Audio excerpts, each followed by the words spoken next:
سال ہے 1909، انگریزوں کی حکومت ہے، جگہ ہے مسلم یونیورسٹی علی گڑھ۔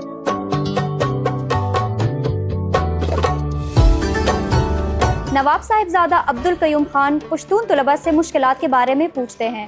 طلباء جواب دیتے ہیں ہمیں یہاں ہاسٹل کی ضرورت ہے۔ نواب صاحب بولے کیوں نہ پشاور میں ہی ایسا تعلیمی ادارہ بنایا جائے۔ 1911 میں پشاور میں ایک میٹنگ بلائی گئی۔ نوابوں اور معززین سے کہا گیا کہ اپنی قوم کے لیے تعلیم کا دروازہ کھولنا ہے،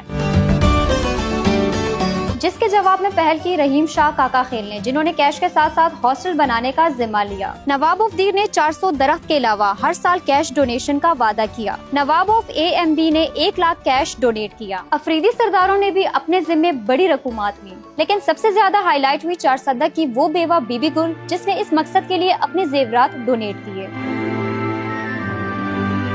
اور یوں 1913 میں وجود میں آیا وہ تعلیمی ادارہ جو اس صوبے میں پاکستان کی حمایت کی آواز بنی۔ صاحبزادہ عبدالقیوم خان اور ان کے ساتھیوں نے دارالعلوم اسلامیہ سرحد کے نام سے اس تعلیمی ادارے کی بنیاد رکھی۔